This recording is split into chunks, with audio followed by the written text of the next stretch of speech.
Vamos abrir nossas Bíblias, irmãos, na primeira carta de Paulo aos Coríntios, no capítulo 9, dando sequência à nossa exposição na primeira carta que Paulo escreveu aos Coríntios. Primeira carta de Paulo aos Coríntios, capítulo 9. Nós vamos ler todo esse capítulo. Eu vou fazer a leitura e peço que os irmãos acompanhem.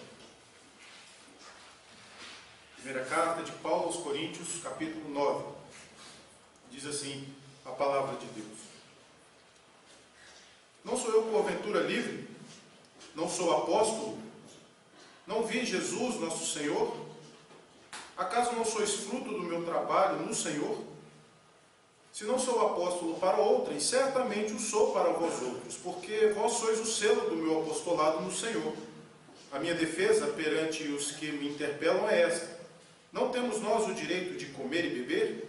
E também o de fazer-nos acompanhar de uma mulher irmã, como fazem os demais apóstolos e os irmãos do Senhor e Cefas?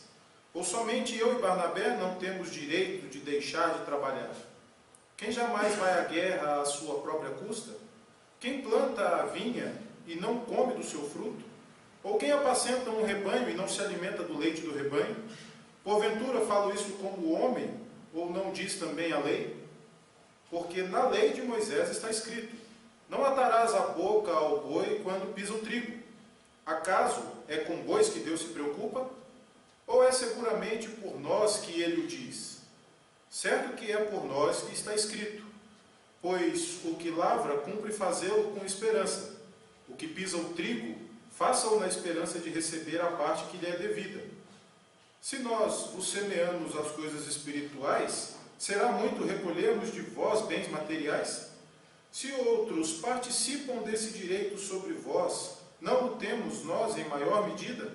Entretanto, não usamos desse direito. Antes, suportamos tudo para não criarmos qualquer obstáculo ao Evangelho de Cristo. Não sabeis vós que os que prestam serviços sagrados do próprio templo se alimentam?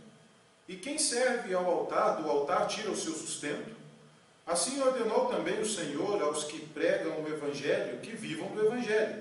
Eu, porém, não me tenho servido de nenhuma destas coisas, e nem escrevo isto para que assim se faça comigo, porque melhor me fora morrer antes que alguém me anule esta glória. Se anuncio o Evangelho, não tenho de que me gloriar, pois sobre mim pesa essa obrigação. Porque ai de mim, se não pregar o Evangelho. Se o faço de livre vontade, tenho galardão. Mas se constrangido, é então a responsabilidade de dispenseiro que me está confiada. Nesse caso, qual é o meu galardão? É que, evangelizando, proponha de graça o Evangelho para não me valer o direito que ele me dá. Porque, sendo livre de todos, fiz-me escravo de todos a fim de ganhar o maior número possível. Procedi para com os judeus como judeu, a fim de ganhar os judeus. Para os que vivem sob o regime da lei, como se eu mesmo assim vivesse, para ganhar os que vivem debaixo da lei, embora não esteja eu debaixo da lei. Ao sem lei, como se eu mesmo o fosse, não estando sem lei para com Deus, mas debaixo da lei de Cristo para ganhar os que vivem fora do regime da lei. Fiz-me fraco para com os fracos, com o fim de ganhar os fracos. Fiz-me tudo para com todos, com o fim de, por todos os modos, salvar alguns. Tudo faço por causa do Evangelho, com o fim de me tornar cooperador com ele. Não sabeis vós, os que correm no estádio, todos na verdade correm, mas só um leva o prêmio? Correi de tal modo que o alcanceis. Todo atleta em tudo se domina. Aqueles para alcançar uma coroa corruptível, nós, porém, a incorruptível. Assim como também eu, não sem meta. Assim luto, não como desferindo golpes no ar, mas esmurro o meu corpo e o reduzo à escravidão, para que, tendo pregado a outros, não venha eu mesmo a ser desqualificado. Vamos orar mais uma vez? Senhor, mais uma vez, diante da Tua palavra, nós Te agradecemos por esse privilégio, por essa oportunidade que o Senhor nos dá. E assim, ó Deus, também pedimos que o Senhor tenha misericórdia de nós, nos abrindo a mente e o coração para ouvirmos a voz do Senhor e entendermos aquilo que o Senhor quer que nós entendamos nessa noite, por meio dessa palavra que foi lida e será exposta. Ser com cada um de nós aqui. nos prepara para ouvirmos aquilo que o Senhor mesmo tem a nos dizer. É a oração que fazemos agradecidos no nome de Jesus. Amém. Irmãos, quando nós olhamos para a carta de Paulo aos Coríntios, nós precisamos relembrar algumas coisas, uma vez que nós já temos caminhado há um bom tempo nessa carta. E o principal, ou mais importante detalhe a respeito dessa carta, nós vemos no primeiro capítulo, quando Paulo vai falar a respeito dessa igreja para a qual ele escreve. E logo no capítulo 1, verso 1 e 2, Paulo vai dizer o seguinte: Paulo, chamado pela vontade de Deus para ser apóstolo de Jesus Cristo, e o irmão Sóstenes, a igreja de Deus que está em Corinto, aos santificados em Cristo Jesus, chamados para ser santos, com todos os que em todo lugar invocam o nome de nosso Senhor Jesus Cristo, Senhor deles e nosso. É importante nós lembrarmos que Paulo está escrevendo para os crentes de Corinto. É importante nós nos lembrarmos que Paulo vai dizer que a igreja de Corinto é uma igreja de Deus. E é importante nós nos lembrarmos que Paulo reforça, logo no início da carta, a ideia de que essa igreja de Deus era uma igreja formada por homens que foram chamados para ser santos. Porque quando nós vamos caminhando na carta de Paulo aos Coríntios, nós podemos perceber que há certas situações que Paulo vai tratar a respeito da igreja de Corinto, que nós olhamos e dizemos: não é possível que essas situações estejam acontecendo dentro da igreja. Não é possível que crentes no Senhor Jesus, membros da igreja de Cristo, estejam vivendo da forma contra a qual Paulo está falando e advertindo esses irmãos a respeito dessas práticas, que eram contrárias ao cristianismo, ao que determina as Escrituras. Mas quando nós olhamos para essas circunstâncias, nós precisamos nos lembrar imediatamente que Paulo estava escrevendo para a igreja de Deus que estava em Corinto. Irmãos em Corinto que foram chamados para ser santos. E caminhando ao longo da carta, nós vemos que Paulo vai tratar de uma série de situações, e tratando logo do contexto próximo, anterior ao texto que nós lemos, capítulo 8, que nós vimos na semana passada, nós vemos que aqui Paulo está alertando aos crentes de Corinto acerca do cuidado com aqueles que eram fracos na fé. Eram crentes, mas eram fracos na fé. Tinham alguma dificuldade e precisavam, portanto, de um tratamento especial, de um cuidado maior. Era preciso que aqueles irmãos, então, que eram mais fortes na fé, tivessem cuidado com aqueles irmãos que eram mais fracos na fé. Lembrando que Paulo está falando para crentes em Corinto e que essa orientação era exatamente em relação àqueles que, sendo firmes ou mais fortes, fossem cautelosos acerca de determinadas práticas para que essas práticas não viessem a trazer algum tipo de escândalo ou fossem motivo de tropeço para aqueles que eram mais fracos. E nós vemos que propriamente no capítulo 8, Paulo vai tratar a respeito de comer coisas sacrificadas a ídolos. E ele vai tratar com esses irmãos a respeito de como deveria ser a postura. E ele vai dizer: olha, nós somos livres. E sendo livres, nós podemos comer. No entanto, nós precisamos ter algum cuidado. Porque há irmãos entre nós que são fracos. E talvez a nossa postura, por sermos livres e sermos talvez mais fortes na fé, possa ser motivo de tropeço ou de escândalo para esses irmãos que são mais fracos. E nós precisamos ter cuidado desses irmãos. Não é propriamente o comer ou o deixar de comer, mas ou deve ser observada a motivação pela qual nós comemos ou deixamos de comer em relação àqueles que podem, de alguma forma, ser constrangidos diante dessa prática. Não podemos permitir que práticas que nós julgamos ser irrelevantes ou pouco importantes em relação à nossa vida espiritual sejam motivo de escândalo para aqueles que talvez, diante dessas circunstâncias, venham a tropeçar, motivados tão somente pela falta de cuidado daqueles que deveriam observar essas circunstâncias, mas não o fizeram e nos nossos dias não o fazem. E Paulo, então, ele vai falar a respeito de certas práticas em relação àqueles que eram mais firmes. E é interessante que no capítulo 8, Paulo vai enfatizar muito essa questão da fraqueza desses irmãos. Ele vai trabalhar muito com relação a esses irmãos que eram mais fracos. Essa é a maior ênfase que Paulo vai dar no texto. Cuidado com aqueles que são mais fracos. E nós olhamos para o verso 7 do capítulo 8 e vemos que Paulo vai falar a respeito da fraqueza da consciência de alguns. Um pouco mais no versículo 9, sobre a liberdade como motivo de tropeço para os fracos. Verso 10, a consciência do fraco motivada pelo que tem conhecimento. Verso 11, o fraco perece pelo saber do crente mais forte.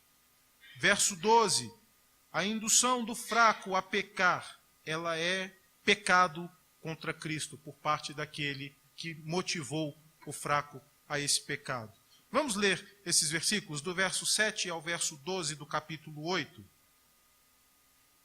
Entretanto, não há esse conhecimento em todos, porque alguns, por efeito da familiaridade até agora com o ídolo, ainda comem dessas coisas como a ele sacrificadas.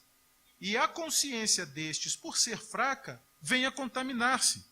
Não é a comida que nos recomendará a Deus, pois nada perderemos se não comermos, e nada ganharemos se comermos. Vede, porém, que esta vossa liberdade não venha de algum modo a ser tropeço para os fracos. Porque se alguém te vir a ti, que és dotado de saber, à mesa, em templo de ídolo, não será a consciência do que é fraco induzida a participar de comidas sacrificadas a ídolos? E assim, por causa do teu saber, perece o irmão fraco, pelo qual Cristo morreu. E deste modo, pecando contra os irmãos, golpeando-lhes a consciência fraca, é contra Cristo que pecais. Então ele diz no verso 13, e por isso, se a comida serve de escândalo a meu irmão, nunca mais comerei carne, para que não venha escandalizá-lo. Não é o comer ou deixar de comer que vai nos recomendar a Deus. E Paulo tenta mostrar para esses irmãos que o problema maior não está propriamente na prática que era condenada, mas na motivação em realizar determinada prática, de modo que a realização de determinadas práticas poderia levar o fraco a tropeçar, poderia levar o fraco a perecer. E aí não se poderia dizer, mas ele é fraco, como uma justificativa para o meu descuido que fez com que o irmão mais fraco tropeçasse. E Paulo vai dizer, se você leva o mais fraco a tropeçar por causa do seu descuido, você está pecando contra Cristo, por falta de cuidado em relação a essa observância que foi trazida aqui. E então, quando nós entramos propriamente no texto que nós lemos, a partir do verso 1 até o verso 14 do capítulo 9, nós vemos o apóstolo Paulo enfatizando a sua autoridade como apóstolo e mostrando que, a despeito de essa condição lhe conceder alguns privilégios, ele abria mão desses privilégios em favor da igreja e em favor dos irmãos. Ele vai nos mostrar que ele está defendendo a sua autoridade e, além de defender a sua autoridade, aponta aquilo que lhe era devido, mesmo que ele tivesse abdicado desse direito, como era o caso da sua manutenção por parte da igreja. E Paulo vai tratar dessa questão e mostrar isso aos irmãos. Versos 1 e 2 do capítulo 9.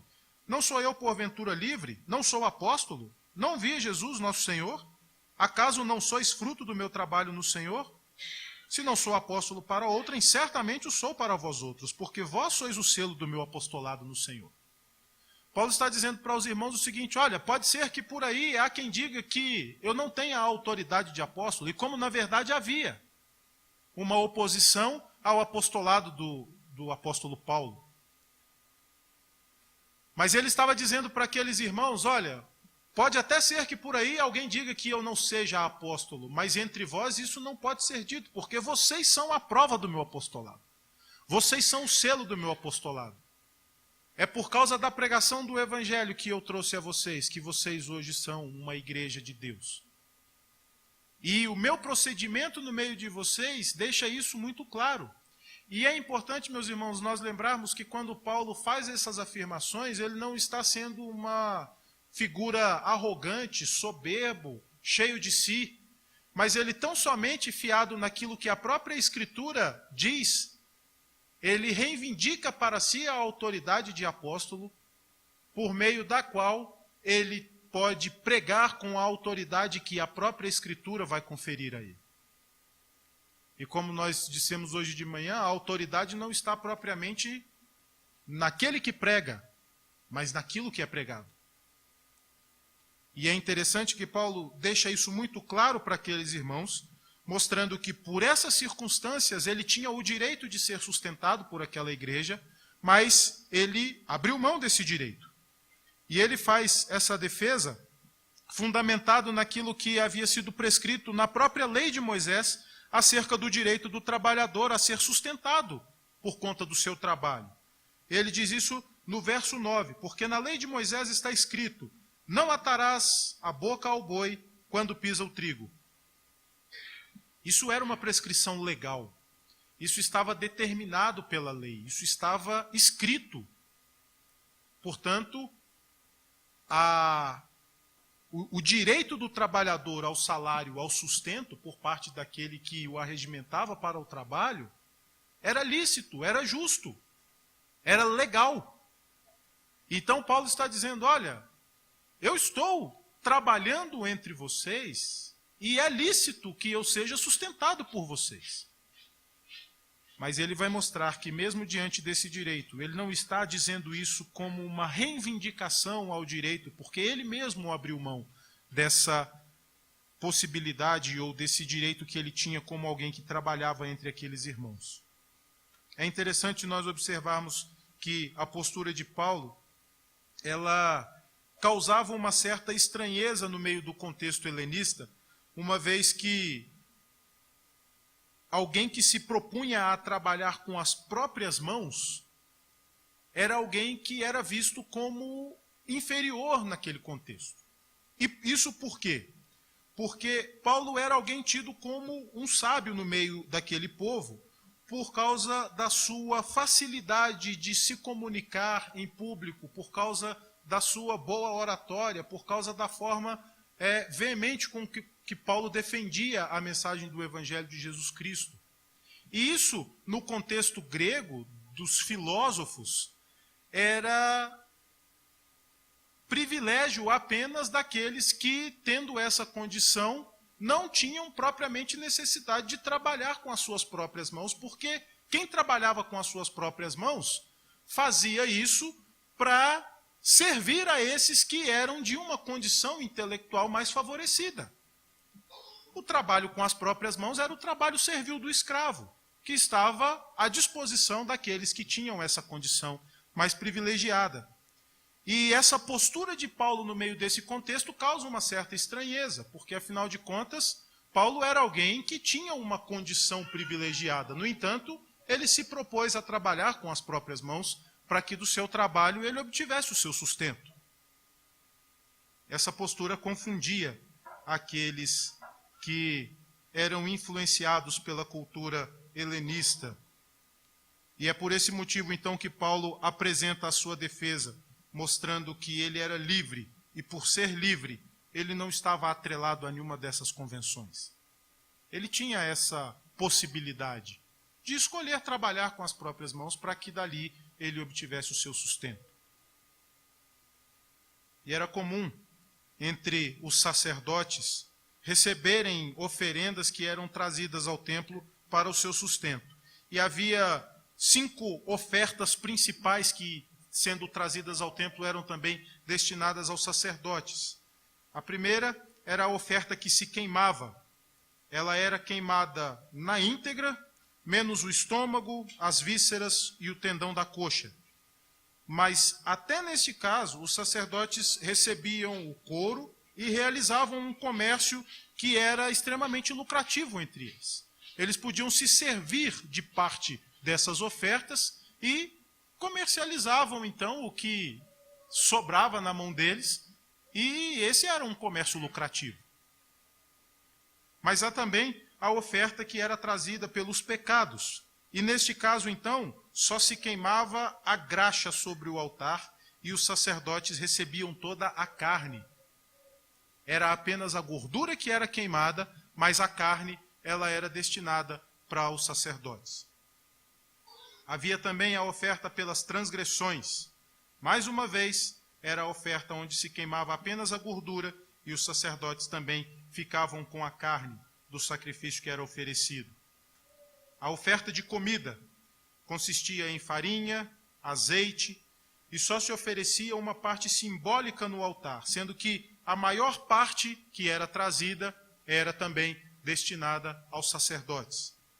E ainda a oferta de paz, onde se queimava a gordura e as vísceras, e os sacerdotes recebiam o peito e o lombo, e o resto ficava na mão do ofertante.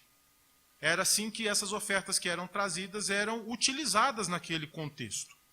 Os sacerdotes desfrutavam de outros privilégios também, além destes que foram mencionados.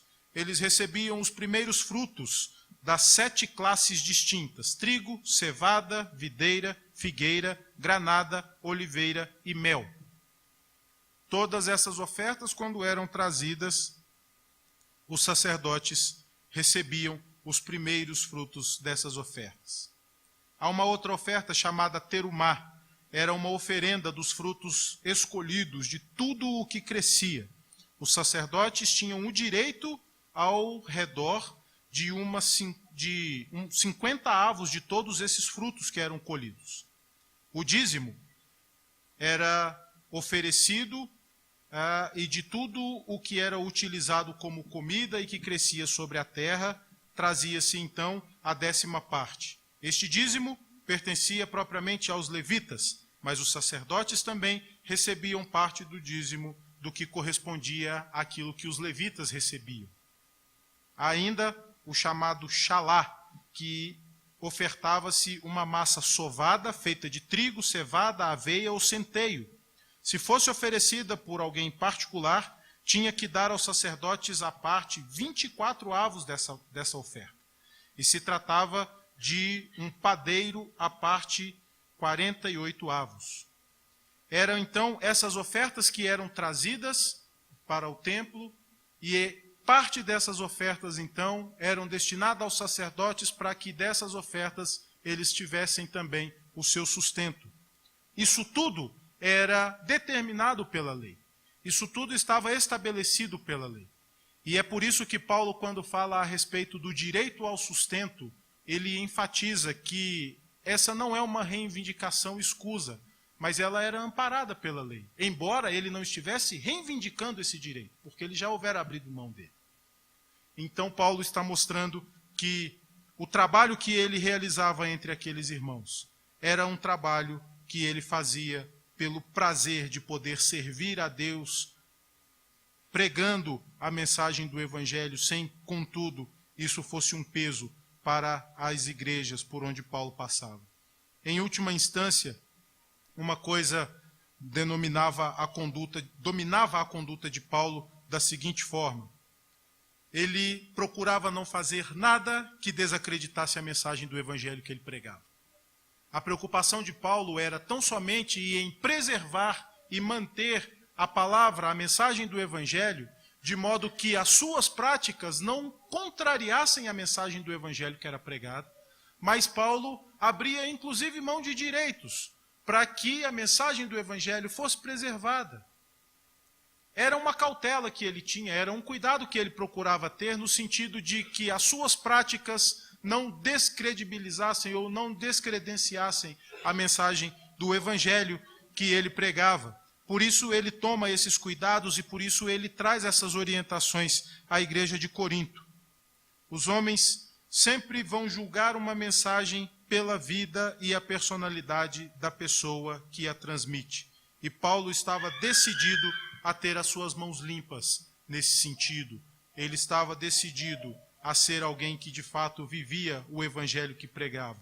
Não estava disposto a permitir que qualquer prática na sua vida contrariasse a mensagem que os seus lábios proferiam. Uma vez, uma pessoa disse a um pregador: "Não pude ouvir o que você disse, porque eu estava ouvindo quem você é. Já contei para os irmãos algumas vezes uma história que ouvi há muito tempo de um crente que durante muito tempo, insistentemente, convidava o seu vizinho a visitar a sua igreja. E um dia, num culto que a igreja fez na praça, esse crente convidou o seu vizinho e o vizinho então resolveu ir. E ele ficou extremamente feliz, porque afinal de contas o vizinho tinha aceitado o convite para participar daquele culto. E o rapaz levou o seu vizinho até a praça onde aquele culto seria realizado. E o culto aconteceu. E ao final do culto, esse crente procurou o seu vizinho e disse: e aí, você gostou do culto? Ele falou: gostei, foi muito bom. E aí ele perguntou: a música estava boa? Estava boa, a música estava boa. O som estava muito bom, num ambiente aberto, o som estava agradável. E você ouviu e gostou da pregação? Ele falou: eu não pude ouvir a pregação. Mas por que você não ouviu se o som estava tão bom? Ele falou: porque o barulho da sua casa não me deixou ouvir aquilo que você estava dizendo.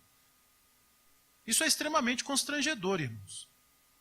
Mas infelizmente isso tem sido uma realidade na vida de muitos crentes e na vida de muitos pregadores do Evangelho. Porque muitos pregadores têm se preocupado, como disse hoje pela manhã na nossa escola dominical, em trazer através da pregação uma ênfase sobre si mesmos. E perdem a oportunidade de serem tão somente instrumentos nas mãos de Deus para que o Evangelho seja visto, para que o Evangelho seja ouvido, para que o Evangelho seja anunciado. Certa vez nós estávamos numa igreja discutindo a respeito de algumas situações que estavam ocorrendo ali. E uma das coisas que nós estávamos tratando no grupo que estava reunido ali era a respeito da postura do grupo de louvor na igreja. E algumas pessoas dizendo que o grande problema do grupo de louvor é que o grupo de louvor vai lá para frente e chama toda a atenção para si mesmo. Isso é um fato. Isso é um fato. No entanto, essa discussão mudou de foco e nós começamos a tratar então da figura do pregador. Dizendo que muitas vezes o próprio pregador, quando ele sobe ao púlpito com o intuito de ser visto. E quando o pregador sobe no púlpito com o intuito de ser visto, o evangelho não é visto. O evangelho não é ouvido, porque o evangelho sequer é anunciado. E aí nós, tratando desse assunto ali, lembramos de um relato de alguma pessoa que foi parada na porta da igreja e disse: nossa, mas como o pastor prega bem. Você é mesmo? O que ele pregou? Ele falou: não sei, mas foi muito bom. Porque muitas vezes, irmãos, nós damos muita importância ao discurso. E o discurso muito bem proferido, às vezes ele vai anular o próprio conteúdo. E nós vamos ficar tão empolgados com o belo discurso que nós não vamos nos lembrar do conteúdo que aquele discurso se propôs a anunciar. E há muitos pregadores que, infelizmente, têm buscado trazer sobre si a atenção, e quando trazem sobre si a atenção, tiram a atenção da mensagem que está sendo pregada. E era esse um cuidado que Paulo procurava ter. Que a sua postura não tirasse o foco dos seus ouvintes do evangelho que ele anunciava. Seja por causa de práticas contrárias à mensagem que ele estava anunciando, seja por causa de uma postura arrogante enquanto ele anunciava essa mensagem, de modo que ele pudesse ser visto e ouvido, mas a mensagem seria prejudicada. E Paulo toma esse cuidado, e é por isso, então, que ele trata a respeito dessas questões nesse primeiro bloco, mostrando que o cuidado dele era para que a sua postura não descredenciasse o evangelho que ele pregava. E aí, quando nós caminhamos no texto e entramos no próximo bloco, que vai do verso 15 ao verso 23, nós vemos que Paulo vai falar do privilégio e da responsabilidade da tarefa daqueles que têm a responsabilidade de pregar o Evangelho. A visão de Paulo acerca do privilégio de ser um ministro do Evangelho, ela fica expressa de forma muito clara nesses versículos, verso 15 ao verso 23. Ele diz no verso 15, eu, porém, não me tenho servido de nenhuma destas coisas, e não escrevo isto para que assim se faça comigo, porque melhor me fora morrer antes que alguém me anule esta glória. Verso 16, se anuncio o Evangelho, não tenho de que me gloriar, pois sobre mim pesa essa obrigação. Porque ai de mim, se não pregar o Evangelho. Paulo tinha uma convicção muito clara a respeito da sua condição. Ele diz, eu vi a Cristo. Eu tive um encontro pessoal com Cristo. Eu fui convocado por Cristo para ser um pregador do Evangelho. E isso me credencia a ser um apóstolo. Embora houvesse alguns questionamentos a respeito da condição de Paulo como apóstolo. Mas ele preenchia os requisitos de um apóstolo, ou para ser um apóstolo. Diferente dos apóstolos que nós temos nos nossos dias hoje, que não preenchem esses requisitos. Mas Paulo preenchia esses requisitos, porque ele foi convocado diretamente pelo próprio Jesus Cristo para ser um pregador do Evangelho.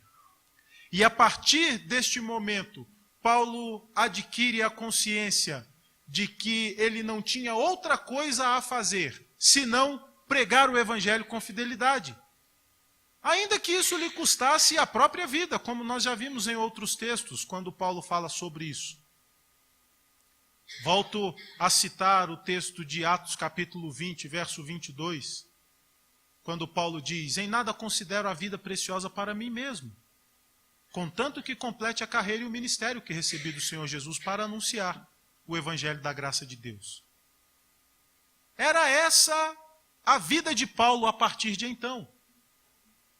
E muitas vezes nós como cristãos, nós como crentes no Senhor Jesus, como aqueles que foram redimidos pelo sangue de Cristo na cruz, nós nos esquecemos de que, além do privilégio de termos sido resgatados por Cristo e de termos sido apresentados à mensagem do Evangelho, pesa sobre nós a responsabilidade de anunciarmos esse Evangelho às outras pessoas.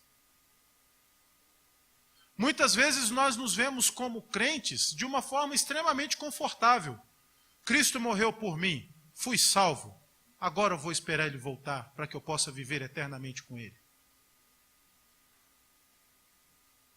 Mas nós nos esquecemos de que, além deste privilégio que nos foi dado pelo sacrifício de Cristo, foi nos dada também a responsabilidade de anunciarmos essa mensagem.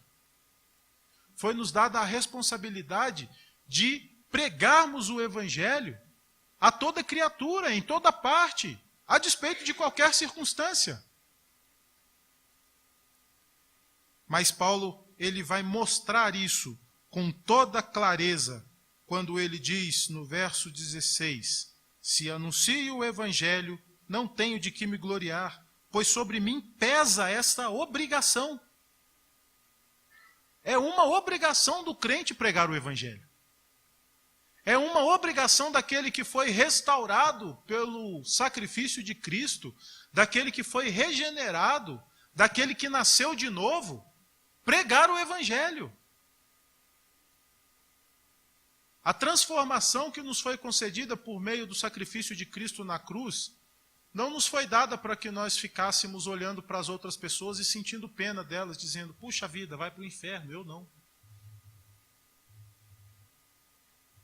Pelo contrário, quando nós fomos tirados do império das trevas, quando nós fomos libertos da escravidão do pecado, foi para que nós agora, como aqueles que têm o conhecimento da mensagem do Evangelho que transforma vidas, pudéssemos então anunciar essa mensagem a toda criatura, sem fazermos distinção de quem seria ou não um bom ouvinte da nossa pregação. E Paulo vai dizer pesa sobre mim a obrigação de anunciar o Evangelho. E ele continua dizendo, porque ai de mim se não pregar o Evangelho. Isso é muito sério, meus irmãos. O que o apóstolo Paulo está mostrando para nós aqui é que nós temos a obrigação. E obrigação a gente cumpre. Porque quando nós somos obrigados por alguém que tem um poder maior que o nosso. Lembro mais uma vez do contexto militar. O superior manda, o subalterno obedece. E não discute. E não questiona. E não faz diferente do que lhe foi ordenado, porque vai ser melhor. Porque ele vai responder por isso.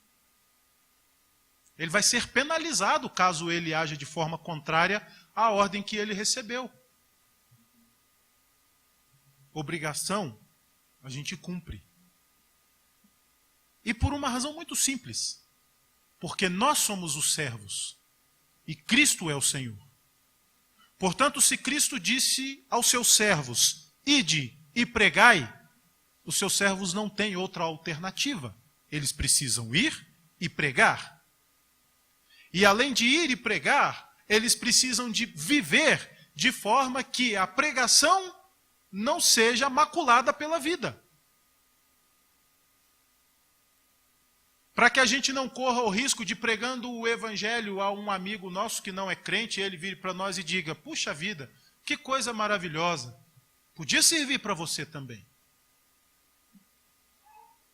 Muitas vezes, por causa da nossa negligência e por causa da nossa postura descomprometida, nós somos constrangidos dessa forma. E talvez por saber que nós vamos ser constrangidos, nós nos esquivamos da responsabilidade de pregarmos o Evangelho. Porque para pregar o Evangelho da forma como o Evangelho precisa ser pregado, nós precisamos viver o Evangelho. E talvez nós não estejamos vivendo o Evangelho como nós deveríamos.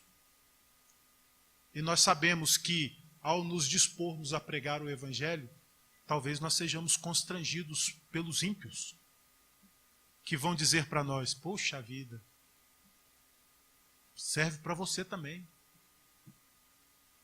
É muito bonito tudo isso que você está me dizendo.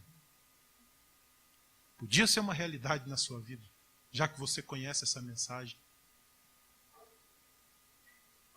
Pesa sobre nós a responsabilidade da obrigação de pregarmos o Evangelho. Porque, ai de mim, se eu não pregar o Evangelho. A glória de Paulo era negar-se a si mesmo com o propósito de servir a Cristo, anunciando o Evangelho da salvação. E quando nós lemos o verso 19, nós vemos essa disposição de Paulo. Sendo livre de todos, fiz-me escravo de todos, a fim de, por todos os meios, ganhar o maior número possível. E aí, a partir do verso 20, ele começa a especificar. Procedi para com os judeus como judeu, a fim de ganhar os judeus. Para os que vivem sob o regime da lei, como se eu mesmo assim vivesse, para ganhar os que vivem debaixo da lei, embora não esteja eu debaixo da lei. E é interessante nós observarmos, ou importante nós observarmos, que quando Paulo diz que ele não está debaixo da lei, ele está fazendo uma referência à sua situação de alguém que foi salvo pela graça, e não pela prática das obras da lei, como faziam os fariseus, que se arrogavam de sendo judeus, observadores da lei, terem então o relacionamento que se esperava com Deus e, portanto, direito à salvação. Mas o que Paulo está mostrando, quando ele diz que não está debaixo da lei, é que a graça da salvação que lhe foi concedida não foi por prática de obras, mas foi pelos méritos das obras de Cristo, e não dele.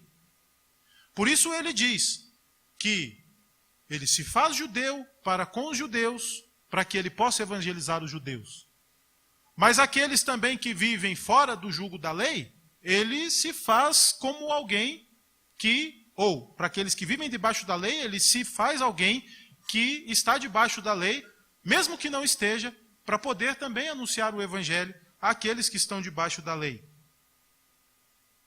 Ao sem lei como eu mesmo o fosse, não estando sem lei para com Deus, mas debaixo da lei de Cristo, para ganhar os que vivem fora do regime da lei. Fiz-me fraco para com os fracos, com o fim de ganhar os fracos.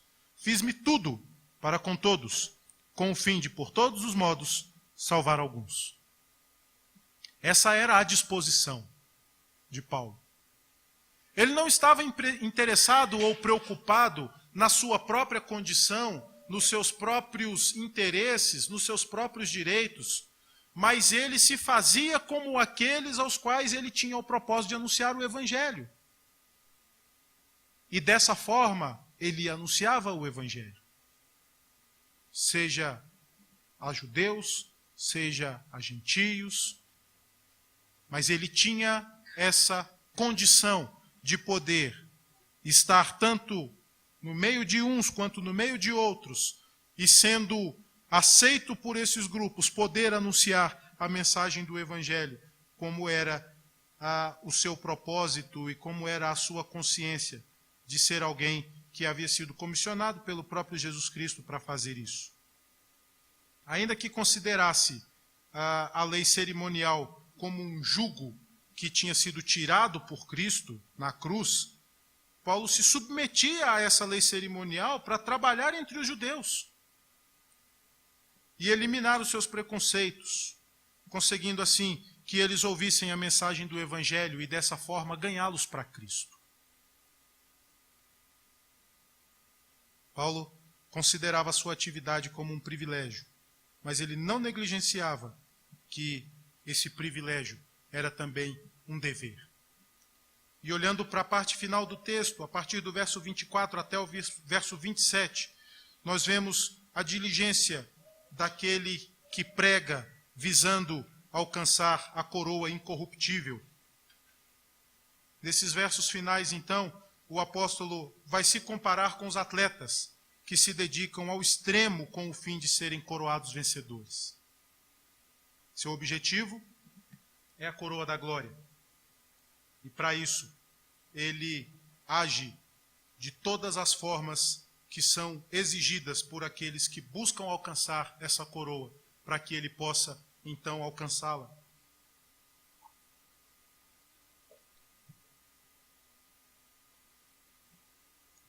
E olhando, então, para a realidade espiritual da nossa corrida, Paulo nos adverte acerca dos cuidados que devemos ter para alcançarmos essa vitória final. E esses cuidados implicam na nossa luta contra nós mesmos. E quando nós olhamos para a figura do atleta que Paulo menciona aqui como uma referência, e nós estamos vivendo aí o contexto de Olimpíadas e temos tido diversas notícias a respeito de preparação de atletas para esse evento, nós vemos que esses atletas, eles se propõem a participar de uma competição, competindo com diversos outros atletas, certos de que apenas um será coroado vencedor. No entanto, mesmo diante de circunstâncias que possam parecer impossíveis, cada um desses atletas se prepara ao extremo e se dedica ao extremo para que ele seja coroado vencedor. Abre mão de muitas coisas, se dedica a tantas outras, para que ele possa então ser coroado vencedor. E quando nós olhamos para as provas das Olimpíadas, algumas delas a gente olha e fala assim, o pessoal vai disputar o segundo lugar, porque o primeiro já tem dono. E aí nós temos a prova dos 100 metros rasos no atletismo, com o jamaicano Usain Bolt, que é recordista mundial e é o homem a ser batido. Embora ninguém acredite que isso vá acontecer, pelo menos não por enquanto. Mas nem por isso, os outros atletas que disputam a mesma prova têm essa realidade como um obstáculo para que eles sejam coroados o vencedor. Cada um daqueles homens que corre ali do lado desse homem a ser batido, corre no intuito de chegar na frente dele. Não há atleta que, ao ver a dificuldade do seu oponente, ou a dificuldade que é promovida pelo seu oponente, se esquive de se dedicar ao máximo para bater o seu oponente. Porque isso é covardia. Isso é covardia. Portanto, quando Paulo usa a figura do atleta, ele vai tratar a respeito da disciplina que o atleta tem na sua preparação, dos cuidados que o atleta tem para que no exercício da prova ele possa ser bem-sucedido e possa alcançar o objetivo para o qual ele se propôs a estar ali. Precisamos ter cuidado com essa disciplina. Precisamos olhar para a nossa realidade e vermos onde é que nós muitas vezes temos sido descuidados em relação a aspectos que nós devemos observar como esses atletas que buscam alcançar a coroa incorruptível.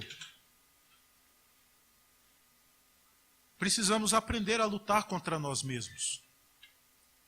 Precisamos aprender a negarmos a nós mesmos, como Cristo disse para aqueles que quisessem segui-lo. Negue-se a si mesmo, tome a sua cruz, então me siga. Isso é extremamente difícil. Mas essa é mais uma recomendação que o apóstolo traz. Isso exige muita disciplina, seja da mente, seja do corpo. Mas precisamos ser cautelosos e cuidadosos com a nossa vida, para que a nossa vida seja de fato uma vida que mostre a eficiência e a eficácia daquele evangelho que nós temos pregado. Precisamos saber onde nós queremos chegar. Precisamos ter o nosso alvo bem definido. Precisamos nos preparar para trilhar o caminho que vai nos levar até esse nosso objetivo. E não pode haver outro alvo na vida do cristão, a não ser Cristo. Ele é o nosso alvo. Ele é a nossa meta. É olhando para Cristo que nós devemos caminhar. É focados em Cristo que nós devemos viver os nossos dias aqui. E não pensando apenas nos benefícios que isso possa trazer para nós, mas pensando que, como cristãos que caminham tendo Cristo como padrão, a nossa vida, então, ela tem um objetivo muito claro, que é glorificar o nome de Cristo. Por isso nós precisamos ter esse cuidado. Como cristãos, nós temos a responsabilidade de vivermos para a glória de Deus. E nós vivemos para a glória de Deus à medida que nós anunciamos o Evangelho de Jesus Cristo e vivemos esse Evangelho com integridade. Ainda que isso nos custe algo, seja o que for, ainda que nos custe algo. Mas para isso, é necessário que esse Evangelho seja parte de nós. Não podemos anunciar aquilo que não conhecemos. Não podemos servir a Deus se não sabemos como Deus quer ser servido. Não há como fazer isso. Nós só saberemos como servir a Deus à medida que nós soubermos como Deus quer ser servido. De outra forma, não há como servir a Deus. Porque qualquer coisa que nós fizermos além de servir a Deus como Ele quer ser servido, não teria sentido. Porque nós estaríamos fazendo de nós mesmos, segundo o nosso próprio entendimento. E como servos, nós não agimos segundo o nosso próprio entendimento, mas segundo a ordem daquele que nos arregimentou como servos. Não podemos desacreditar o Evangelho com uma conduta contrária ao Evangelho. Precisamos entender que a pregação do Evangelho é um privilégio, mas é também um dever. E é imperioso que o mesmo Evangelho que pregamos seja também o Evangelho que vivemos. lembrando de uma frase que foi dita por Agostinho: para pregar a paz, é preciso ter a paz dentro de você. Parafraseando Agostinho, para pregar o Evangelho, é preciso ter o Evangelho dentro de você. Que Deus nos abençoe.